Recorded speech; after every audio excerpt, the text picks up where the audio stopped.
orang kemudian nanti bisa menaklukkan si hawa nafsunya tanpa pengetahuan. Harus belajar gitu. Basicnya dari Al-Quran otomatis, atau sumbernya dari Al-Quran.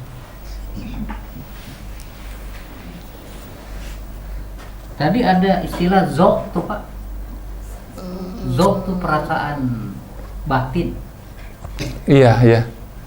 Itu susah diceritakannya. Iya. Tapi itu Definisinya kira-kira gimana tuh zok itu? zauk tuh rasa hati. Rasa hati. Iya. Jadi Perasaan gitu, perasaan. lebih ke, kalau istilah Al-Quran tuh furqan. Furqan, Aku berikan furqan, pemisah. Iya, jadi bisa membedakan, oh ini benar, ini salah, ini agak khianat, ini apa, itu zauk. Iya. Perasaan hati jadi. Hati, betul. Untuk membedakan gitu. Iya. Zok. Zauk. Ini hak, ini yang tidak hak, itu zauk. Aspek latif dalam diri manusia.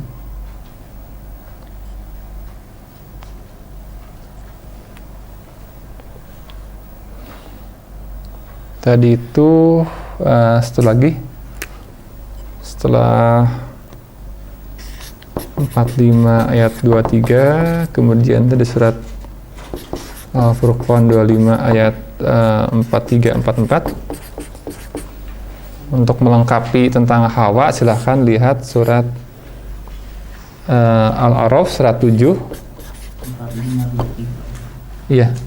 25, 43 Pak. 25, 43, 44. 25. Angkanya gampang, 45, 25, 23, 43. 25, 43, 44. 45, 23. 7, 7, 9. Iya. Jadi emang sebaiknya di rumah ditulis Pak, Ditulis. logikanya. Karena kita nulis juga, kalau diurut lagi semuanya, ini angka-angka ya. Kalau catatan cuma angka-angka ya, itu dibikin catatan sendiri gitu. Itu sebetulnya proses mengajari jiwa kita. Jadi kalau kita punya sistematika di kepala kita, itu otomatis si jiwa juga akan terajari. Jadi apa? Oh nih rangkaian ayat nih dibaca gitu, difahami logikanya begitu, itu otomatis juga mengajari jiwa kita. Gitu. Belajar itu, oh paham nih, itu juga pahamnya kepala kita akan membuat si jiwa juga dewasa gitu, otomatis. Jadi kalau datang dilihat lupa gitu. Sayang ada press langkah lagi untuk kita mengerti gitu, agar manfaatnya besar. Di ayat-ayat yang diterangkan tadi juga sebenarnya banyak sekali hal yang bisa diceritakan gitu. Kan jadi kalau diceritakan panjang lebar kan nggak biar masing-masing lah memperkayanya gitu. Kalau dibuka semuanya nanti jadi memutarnya kemana-mana, jadi nggak kelihatan ininya, benang merahnya gitu. Ini 7179 Pak. Iya.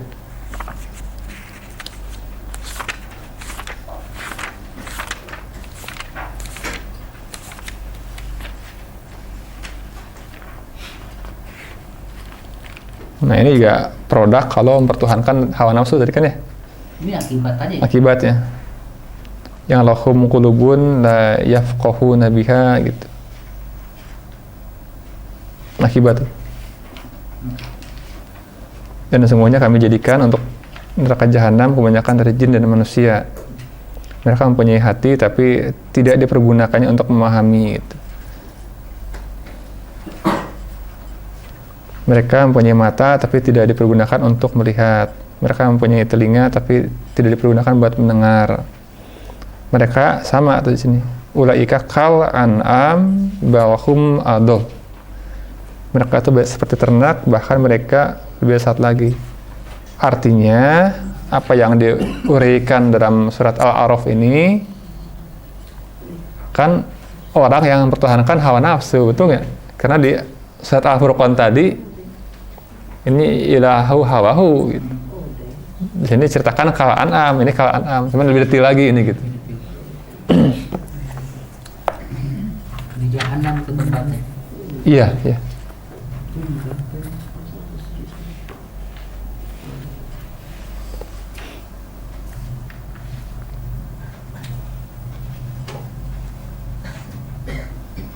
sedikit lanjutkan ke surat 20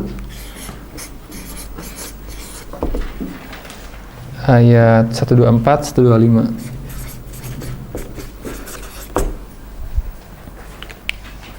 Jadi intinya bahwa Hawa ini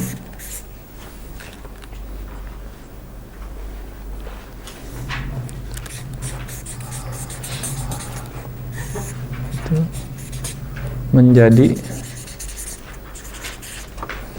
penyebab utama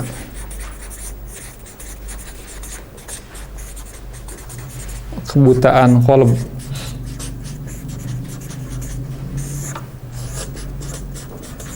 Ini untuk 2125 Pak. Sebetulnya nyambung dari sini ya Pak. Iya, nyambung. Hawa nafsu bertuhankan gitu.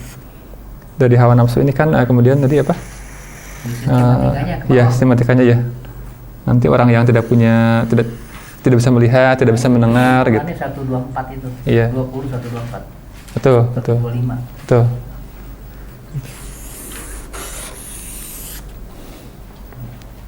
Ya, karena pentingnya bersuluk gitu, karena untuk mengantisipasi hawa ini gitu. Jihad melawan ini gitu. Nah, itu kan konsepnya taubat gitu. Taubat.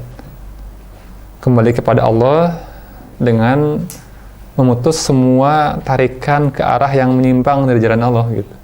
Itu sangat suluk. Seperti itu. Nah, surat 20 ini pengayaan.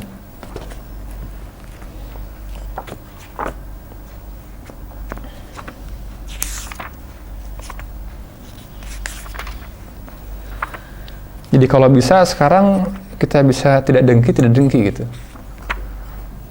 Jadi jangan membiarkan nanti bersyukur gitu. Nanti mah saya tidak boleh dengki. Jangan, harus kalau sekarang bisa sekarang.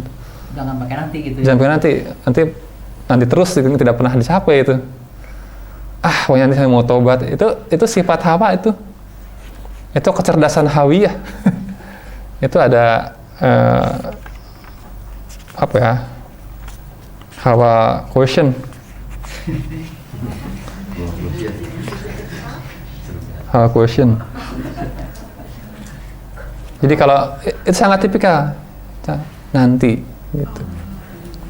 Tenanglah, nanti juga Allah mengampuni. Sebenarnya dengan tahajud pun seminggu beres semua gitu. Nanti aja dulu lah. Nanti iya. Itu orang yang tidak pernah bisa menaklukkan dirinya. Gitu, seumur hidup. Jadi kalau bisa sekarang gitu. Kalau bisa berdoa sekarang, ya Allah, jangan saya mendengki saudaraku atau apa gitu. Itu sangat tipikal. Jadi kalau nanti saya mau ibadah yang banyak lah, itu ekspresi dari kemalasan gitu. Harus umrah dulu lah gitu. biar afdol. Jadi begitu alasannya itu. Jadi padahal sebetulnya rahmat Allah itu bisa muncul kapanpun juga gitu. Sekarang pun juga rahmat Allah bisa muncul. 124 125. Iya. Neraka Hawiyah itu dikaitan dengan Hawa. Neraka Hawiyah ada kaitannya dengan Hawa, ada. Karena kan bahasanya begitu. Gitu. Atau ada misalkan istilah Hawa juga dipakai untuk bintang yang tenggelam, betul nggak? Gitu. Dan ketika bintang-bintang telah terlempar gitu, telah jatuh. Jadi kalau malam, pagi kan si bintang juga berputar ya pada bumi ya. Dia melengkung kan. Ada sebuah lengkungan keterbenaman gitu. Ada kaitannya antara neraka yang jatuh gitu. Sifat hawa, juga hawa perempuan juga ada kaitannya.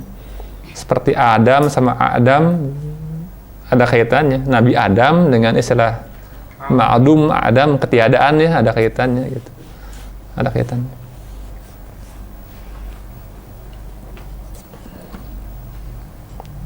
Satu, dua, empat.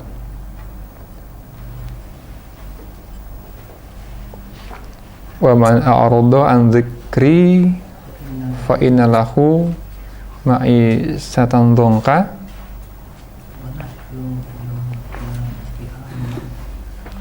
Ini ya tentang apa ya, barang siapa berpaling dari peringatanku.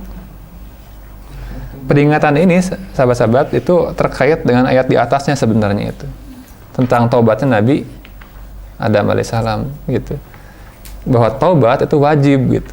Nah kalau tidak taubat, tidak mengambil sebuah langkah pertobatan, itu orang yang lari dari peringatan Allah Ta'ala gitu sebenarnya. Jadi, dan siapa yang berpaling dari peringatanku gitu, terkait dengan persoalan pertobatan gitu. Jadi, zikri itu kan sebenarnya kembali kepada Allah. Jadi mengingat Allah itu sebuah proses awal dari sebuah pertobatan kepada Allah sebenarnya. Jadi di sini waman a'rada an dzikri, jadi barang siapa yang tidak kembali kepada Tuhan gitu. Otomatis. Bukan barang siapa yang menolak syariatku. Bukan. Dzikri. Mengingatku, Pak. Bukan ini lebih mendasar ya zikri itu. Bukan bersifat syariat gitu, Pak. Itu mah otomatis. Otomatis kalau mengikuti syariat. Yang lebih spesifik di sini taubat ya. Iya, taubat. Kan seperti misalkan akimi sholat lil zikri, dirikan sholat syariat kan? Iya. Untuk zikrullah gitu. Zikrullah itu kan kemudian implikasinya kan bertaubat. Kalau mengenal Allah, mengingat Allah, mengenal akan mencintainya. Kalau dia mencintai Allah, akan bergegas menuju Allah Ta'ala, itu taubat. Gitu. Jadi bisa diartikan di sini bahwa barang siapa yang berpaling dari bertobat kepada Allah, otomatis, gitu kan? otomatis, Atau yang otomatis. tidak kembali kepada Allah, Iya, maka otomatis. kehidupannya akan Dongka, sempit gitu. sempit. Jadi apakah kita ini kalau kata Rasulullah ada dosa-dosa manusia, kata beliau sallallahu alaihi wasallam, yang tidak bisa hilang kecuali dengan kepayahan mencari kasab, gitu. Jadi ada kasab penghidupan, gitu. Ada dosa-dosa manusia yang itu tidak akan bisa hilang kecuali dengan kepayahan mencari kasab, Mencari kehidupan. iya, gitu. Memang dipersulit gitu. Karena dosa kita, Iya, karena gitu. kita memiliki dosa dipersulit. Iya, makanya teknisnya gitu. Tobat dulu, istighfar yang banyak ke Allah Ta'ala. Jadi syarat utamanya bertobat. Iya. Tobat dulu. Jadi tobat dulu. Cari Allah dulu, istighfar dulu pada hal-hal yang kita mungkin tidak paham gitu. Kenapa saya kok susah sekali mencari rezeki misalkan gitu. Istighfar dulu. Tobat dulu, nanti akan terbuka. Oh, kenapa? Kenapa kita terhambat gitu. Kita teruskan, dan kami akan menghimpunkannya pada hari kiamat dalam keadaan a'ma. Itu. Nah, kenapa hari kiamat buta? Kan diberi jasad baru ya nanti itu. Menjelang di masyarnya kan gitu. Kiamat, masyar tuh diberi jasad raga baru. Nah, raga kita nanti itu buta gitu. Kenapa? Karena hati kita buta. Karena raga kita dibuat berdasarkan batin kita hari ini. Jadi kalau batin kita hari ini, batin yang sekarang indah, penuh pemaaf, pemurah, gitu. Cantik lah, bersih gitu. Nanti si raga pun akan seperti itu. Pada saat wafatnya. Pasti dibikin lagi nanti. Iya, jadi tergantung pada kondisi manusianya pada saat wafatnya. Gitu. Iya, saat wafat. Kalau wafatnya memang udah buruk ya nanti Iya. mungkin lebih buruk lagi. Iya, buruk lagi gitu. Gitu. Tapi sekali lagi pentingnya kita mengevaluasi si warna batin ya. Nah, justru sebetulnya berkah dalam hidup itu. Ada orang yang maki-maki, ada persaingan gitu kan. Karena untuk mengukur tingkat kejahatan hati. Bukan buruk sebenarnya. Tapi kalau orang baik mah walaupun ada yang maki-maki, ada orang tidak akan ikut buruk gitu. Jadi si beda sosial, beda rezeki, beda kepintaran, beda macam-macam itu jadi sebetulnya menajamkan hati buat orang yang ngambil manfaat gitu. Kalau enggak akan tenggelam dan susahnya kan, wah dengki terus, ribut terus, jadi hanya merespon perbedaan gitu. Jadi sebetulnya akan apa ya? Akan baik dunia ini untuk orang yang mengerti gitu. Jadi nggak ada yang batil. Nah kalau si mata hatinya buta karena ego, karena kesombongan, karena keluh kesah, karena itu nanti si raganya pun jadi buta gitu. Makanya di sini mereka berkata, ya Tuhanku nanti gitu, mengapa engkau menghimpun aku dalam keadaan buta, padahal aku dulunya seorang yang melihat gitu. Masih di dunia Iya, melihat. kita sering melihat begini, tapi kok begitu di akhirat dikasih raga yang buta, kan aneh.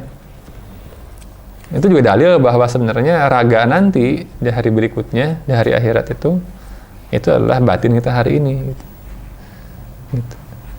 Bisa dibayangkan kan, kita sakit mata aja misalkan buta sehari aja udah bayangkan setahun, mungkinnya sehari juga capeknya tidak bisa melihat gitu. Bisa dibayangkan nanti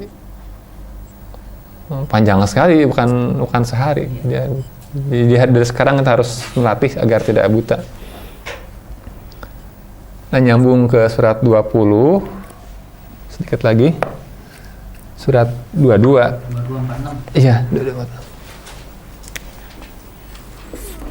Surat 22.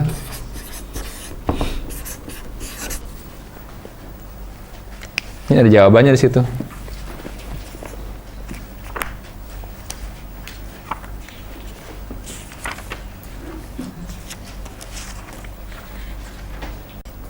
Maka apakah mereka tidak berjalan di muka bumi, lalu mereka mempunyai hati yang dengan itu mereka dapat memahami. Afalam yasiru fil ard fattakuna lahum qulubun yaqiluna biha aw azanun yasma'una biha fa innaha la ta'mal absar walakin ta'mal qulubu lati fi sudur. Jadi kita harus, di sini ada rahasia nih. Apakah manusia tidak berjalan di muka bumi hingga dia punya qalb? Dunia ini sebenarnya alam untuk menghidupkan hati gitu. Dunia ini. Tapi harus berjalan di muka bumi itu, membaca gitu. Membaca kehidupan, membaca orang yang berjalan di muka bumi. Jadi wajib untuk kita semua berjalan di muka bumi dalam pengertian mengubah keadaan terus-menerus kan. Kalau nanya berjalan kan tidak sama alamnya. Kan? Kalau kita jalan ke Bandung ya berubah semua alamnya kan gitu. Jadi kita harus berjalan. Jadi membaca harus berubah terus. Jadi jangan sampai kita kata Rasulullah yang merugi orang yang hari ini, hari esoknya sampai hari ininya gitu. Harus berubah, harus bertambah. Gitu. Berjalan terus sampai hati terbuka gitu. Jadi membaca kehidupan hingga qalb terbuka. Dia punya telinga hati, punya mata hati, punya qalb gitu. Karena sesungguhnya bukanlah mata itu yang buta gitu, tetapi yang buta adalah qalb yang dalam sudur gitu. Hati yang dalam dada.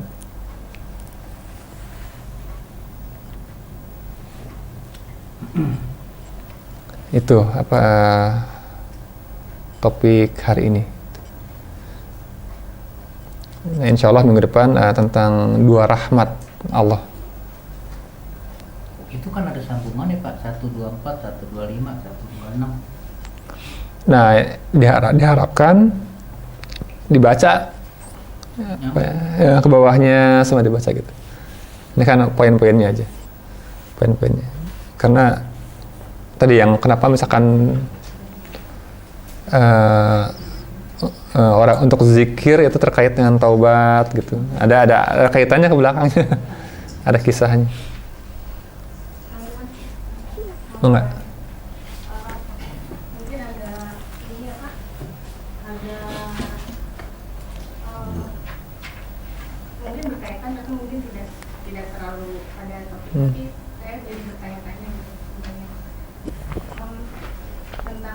peradaban barat dan sekarang gitu, yang saat ini kan dalam beberapa level itu mereka membentuk peradabannya sekarang karena membentuk pengadap nilai-nilai agama yang sehingga mereka ada istilahnya kebebasan berpikir. Dan kalau agama itu yang kita pelajari adalah membebaskan jiwa sekarang. Nah, tapi di sisi lain, apakah memang yang ditimbulkan oleh peradaban barat saat ini itu adalah satu bentuk hawa dan yang banyak dipengaruhi oleh tendensi biasa, atau tapi di sisi lain selain mereka mengalami kekosongan spiritual sekarang, tapi juga mereka mempunyai capaian-capaian sendiri gitu, seperti teknologi, kebudayaan yang juga membantu manusia untuk bisa lebih berkarya, seperti lampu, internet sekarang dan lain sebagainya. Jadi sebenarnya gimana kita bisa apakah memang hitam putih seperti itu budaya barat dan spiritual secara berhadapan-hadapan, atau itu tidak hitam putih seperti itu, dan gimana semua itu bisa berkembang dan kita juga bisa menimbang sesuatu yang bisa lebih maju gitu dari sekarang. Sebab bukan hal maksudnya apabila seorang manusia itu sudah mencapai nafsu yang sempurna itu, nafsu mutmainnah itu kan tentunya dia akan menerjemahkan harganya ilahiah, dan seharusnya capaian itu kan akan lebih tinggi dari sekarang. Jadi gimana kan? Ya emang belum selesai, masih koma nih emang. Peradaban itu masih koma. Jadi apa kita belum dalam posisi bisa memutuskan seperti itu. Hanya memang kalaupun misalkan mereka makmur hari ini kan sebetulnya